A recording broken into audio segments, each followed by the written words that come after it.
Bismillahirrahmanirrahim. Dear students, welcome to Shah Group Educational Channel. This is your biology class and I am your teacher Sarumat. Students, bio में chapter number 9 जिसका नाम है transport. आज के lecture में इस chapter का जो टॉपिक हम डिस्कस कर रहे हैं वो है सर्कुलेशन ऑफ ब्लड, यानी हमारे जिस्म के अंदर खून जो है वो किस तरह सर्कुलेट कर रहा होता है। ये तो हमने देख लिया कि किस तरह सर्कुलेट कर रहा होता है, बट रस्तों पर बात करनी है। देखिए, हमारी बॉडी के अंदर जो ब्लड सर्कुलेट हो रहा होता है दिल से, ये दो रस्तों के अंदर सर्कुलेट हो रहा होता है। इसमें पहला रास्ता कहलाता है पल्मोनरी सर्किट, जिसमें दिल से खून निकलता है, लंग्स तक जाता है और फिर लंग्स से खून वापस रिटर्न आता है दिल तक। तो ये दिल से लंग्स और फिर लंग्स से दिल तक का रास्ता ये कहलाता है पल्मोनरी सर्किट। और दूसरा जो रास्ता है जिसमें हमारे बॉडी के अंदर ब्लड फ्लो हो रहा है वो कहलाता है सिस्टमिक सर्किट।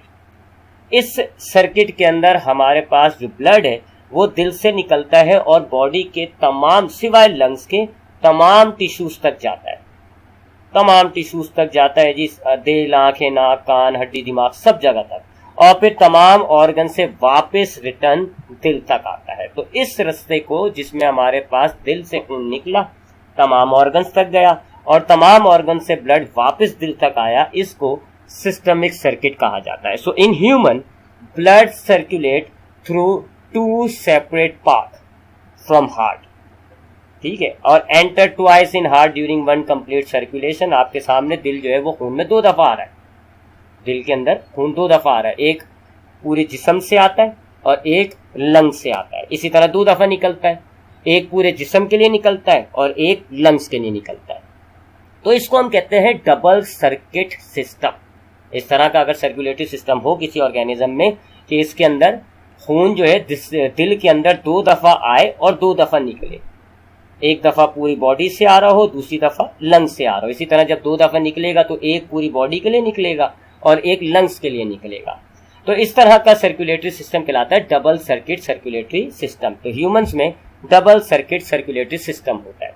तब इसमें पहले पल्मोनरी सर्किट की बात कर लेते हैं कि किस तरह ये कहां से कहां तक ये होता है। Remember, deoxygenated blood blue colour में होगा, ऑक्सीजनेटेड ब्लड रेड कलर में होगा। सो पल्मोनरी सर्किट स्टार्ट होता है जब हमारी पूरी बॉडी में से सुपीरियर और inferior vena cava deoxygenated blood जमा करके हमारे राइट आर्टरियम में ले आती है। फिर हमारा आर्टरिया कॉन्ट्रैक्ट करेगा तो राइट आर्टरियम से ब्लड हमारे राइट वेंट्रिकल में आ जाता है। फिर जब वेंट्रिकल कॉन्ट्रैक्ट करेगा तो ये जो राइट वेंट्रिकल है, यहाँ से ब्लड पल्मोनरी आर्टरीज के जरिए लंग्स तक जाता है। ये सब आपने ह्यूमन जो हार्ट पढ़ा था उसमें भी हमने ये पूरा कंप्लीट डिटेल में पढ़ लिया था। अब जो हमारे पास ब्लड गया, कहाँ तक गया? लंग्स तक। तो जब लंग्स में जाएगा तो लंग्स के अंदर जो है वो एक्सचेंज ऑफ गैस हो जाएगा। ब्लड में से कार्बन डाइऑक्साइड निकल के एयर में चली जाएगी और एयर में से ऑक्सीजन निकल के ब्लड में आ जाएगी, और यूं आपका जो डीऑक्सीजनेटेड ब्लड था अब वो ऑक्सीजनेटेड ब्लड हो गया, ब्लू से वो रेड कलर का हो गया। सो अब ये ऑक्सीजनेटेड ब्लड पल्मोनरी वेन्स के जरिए आपके हार्ट के 3rd चैम्बर में आ जाएगा, यानी कि लेफ्ट आर्टरियम में। यहां पर आपका जो है वो पल्मोनरी सर्किट खत्म हो गया, क्योंकि लंग्स तक दिल गया, खून जो है वो लंग्स तक गया भी और लंग्स से वापस भी आ गया। तो अब यहाँ पे पल्मोनरी सर्किट खत्म हो जाता है। अब यहाँ सिस्टमिक सर्किट शुरू हो जाएगा। सिस्टमिक सर्किट कहाँ से शुरू हो रहा है? जब आपके लेफ्ट आर्टरियम में ब्लड भर गया, वहां से सिस्टमिक सर्किट शुरू हो जाता है। आर्टरिया कॉन्ट्रैक्ट होंगे, लेफ्ट आर्टरियम से ब्लड आ जाएगा लेफ्ट वेंट्रिकल में। फिर जब वेंट्रिकल कॉन्ट्रैक्ट होगा तो अब आपके लेफ्ट वेंट्रिकल से ब्लड एओर्टा के जरिए पूरी बॉडी में डिस्ट्रीब्यूट हो जाएगा। इस एओर्टा में से बहुत सारी ब्रांचेस निकलेंगी। कुछ ब्रांचेस के बारे में अभी हम बात करते हैं। कैरोटिड ब्रांच होंगी जो हेड रीजन्स को ब्लड प्रोवाइड कर देंगी, हेपाटिक आर्टरी होगी जो लीवर को दे देगी, रेनल आर्टरी होगी जो किडनी को दे देगी। इस तरह आपके तमाम टिश्यूज को ब्लड मिल जाएगा। अब जब तमाम टिश्यूज को ब्लड मिलेगा तो वहां एक्सचेंज ऑफ मटेरियल्स कैपिलरीज और टिश्यूज के दरमियान होगा और आपके ब्लड में से ऑक्सीजन निकल जाएगी, कार्बन डाइऑक्साइड आ जाएगी, यानी आपका ब्लड वापस डीऑक्सीजनेटेड ब्लड हो गया। और अब ये डीऑक्सीजनेटेड ब्लड फिर दोबारा सुपीरियर और इंफीरियर वेना केवा के थ्रू आपके राइट आर्टरियम में आ जाएगा और यहाँ पर आपका सिस्टमिक सर्किट भी खत्म हो जाएगा। अब यहाँ आपका पल्मोनरी सर्किट शुरू होगा। तो सिस्टमिक सर्किट में क्या आता कि दिल जो है यहाँ से खून निकल के जिस्म को बढ़ता है और जिस्म से खून वापस दिल में आता है। तो यही हुआ ना, आपके दिल के लेफ्ट आर्टरियम में ब्लड था, फिर आपके दिल से जब ब्लड निकला तो पूरी बॉडी में डिस्ट्रीब्यूट हुआ, फिर पूरी बॉडी से ब्लड जमा होकर वापस हार्ट में आ गया। तो ये सिस्टमिक सर्किट था। तो पल्मोनरी सर्किट उस सर्किट को कहा जाता है जिसमें हार्ट जो है वो ब्लड लंग्स को देता है, लंग्स जो है उस ब्लड को डीऑक्सीजनेटेड से ऑक्सीजनेटेड ब्लड कर देता है और फिर लंग्स वापस उस खून को दिल में डाल देता है। यहाँ पल्मोनरी सर्किट खत्म हो जाता है। फिर सिस्टमिक सर्किट शुरू होता है। सिस्टमिक सर्किट में ऑक्सीजनेटेड ब्लड आपके दिल से निकल के पूरी बॉडी में डिस्ट्रीब्यूट हो जाता है। अब आपके जब पूरी बॉडी में टिश्यूज में जाएगा तो इस ब्लड में से ऑक्सीजन निकल जाएगी, कार्बन डाइऑक्साइड शामिल होगी और ब्लड वापस डीऑक्सीजनेटेड हो जाएगा। फिर पूरी बॉडी का डीऑक्सीजनेटेड ब्लड वापस हार्ट में आएगा और यहाँ सिस्टमिक सर्किट खत्म और फिर दोबारा पल्मोनरी सर्किट शुरू हो जाएगा। अब बात कर लेते हैं जी, हमारे पास जो मुख्तलिफ ऑर्गन्स को जो ब्लड सप्लाई होती है किस आर्टरीज किस वेन्स के जरिए, तो उस पर बात कर लेते हैं कौन कौन सी नाम जो है हमारे पास होते हैं। तो ये जो हार्ट होता है आपका, इसके भी तो ये भी तो वर्किंग कर रहा है, इसको भी तो ब्लड चाहिए। तो वो आर्टरीज जो आपके हार्ट को ऑक्सीजनेटेड ब्लड देती हैं उनको कोरोनरी आर्टरीज कहा जाता है। आपकी एओर्टा से एक ब्रांच निकलती है, उसको हम कहते हैं कोरोनरी आर्टरी, और वो आपके दिल के टिश्यूज को ही ब्लड प्रोवाइड करती है ताकि दिल के टिश्यूज जो हैं वो ऑक्सीजन और न्यूट्रिएंट्स हासिल कर सकें। और फिर दिल से जितना भी डीऑक्सीजनेटेड ब्लड होगा वो कोरोनरी वेन्स लेकर वापस आपके हार्ट में डालती है। सिमिलरली हमारा जो लीवर होता है, यहाँ जो ब्लड सप्लाई करती है उसको हम कहते हैं हेपाटिक आर्टरी। हेपाटिक आर्टरी वो आर्टरी है जो आपके दिल से खून ऑक्सीजनेटेड ब्लड आपके लीवर को देगी और लीवर से जितना भी डीऑक्सीजनेटेड ब्लड होता है वो हेपाटिक वेन कलेक्ट करके इंफीरियर वेना केवा तक ले जाती है। इसके अलावा एक और बात याद रखिएगा, लीवर के अंदर डाइजेस्टिव सिस्टम से जितना भी ब्लड आ रहा होता है वो डायरेक्ट हमारे सर्कुलेटरी सिस्टम में शामिल नहीं होता, बल्कि हेपाटिक पोर्टल वेन के जरिए लीवर में चला जाता है। ठीक है, तो आपके डाइजेस्टिव सिस्टम, स्टमक, इंटेस्टाइन, यहाँ से जितना भी ब्लड होता है जिसमें न्यूट्रिएंट शामिल होते हैं वो डायरेक्ट आपके दिल में नहीं जा रहा, बल्कि वो पहले एक स्टॉप पे आ रहा है। कौन सा? लीवर। आपके डाइजेस्टिव सिस्टम से हेपाटिक पोर्टल वेन तमाम ब्लड को लीवर में लाती है ताकि वो लीवर जो है ना उस ब्लड में से न्यूट्रिएंट्स को रेगुलेट कर सके। ब्लड में अगर ग्लूकोज ज्यादा होगा तो लीवर जो है उस ग्लूकोज को स्टोर कर लेगा। अगर ब्लड के अंदर अल्कोहल जैसा कोई टॉक्सिक सब्सटेंस होगा तो लीवर जो है उसको डिटॉक्सिफाई कर देगा। ठीक है, ये हमने पिछले चैप्टर में लीवर का फंक्शन पढ़ा है। सो ये जो हेपाटिक पोर्टल वेन है ये आपके डाइजेस्टिव सिस्टम से ब्लड लाके लीवर को देती है। तो देखा जाए तो हमारे लीवर को दो जगह से ब्लड सप्लाई हो रहा है, एक दिल से हो रहा है और एक डाइजेस्टिव सिस्टम से हो रहा है। दिल से जो ब्लड सप्लाई हो रहा है वो हेपाटिक आर्टरी से हो रहा है और डाइजेस्टिव सिस्टम से जो ब्लड सप्लाई हो रहा है वो हेपाटिक पोर्टल वेन से हो रहा है। और फिर जितना भी ब्लड आपके दिल से, आपके लीवर से निकलेगा फिर वो हेपाटिक वेन के जरिए आपके दिल तक जाएगा। सिमिलरली अगर हम किडनीज की बात करें तो वो आर्टरी जो हमारे किडनीज को ब्लड प्रोवाइड करती है, ऑक्सीजनेटेड ब्लड प्रोवाइड करती है, उसको हम कहते हैं रेनल आर्टरी। और फिर किडनी में से जितना भी डीऑक्सीजनेटेड ब्लड कलेक्ट करके दिल की तरफ जाएगा तो वो जाएगा रेनल वेन के जरिए। और आप पैरों की बात करें, हाइंड लिम्स की बात करें, फुट की बात करें तो फुट में फिमोरल वेन्स और फिमोरल आर्टरीज होती है। हमारे पैर के तमाम टिश्यूज को, वो आर्टरी जो हमारे पैर के तमाम टिश्यूज को ब्लड प्रोवाइड करती है, ऑक्सीजनेटेड ब्लड प्रोवाइड करती है, वो है फीमोरल आर्टरी। और फिर हमारे पैर के डिफरेंट टिश्यूज से सारा डीऑक्सीजनेटेड ब्लड कलेक्ट करके कौन लेके जाएगा? Femoral when.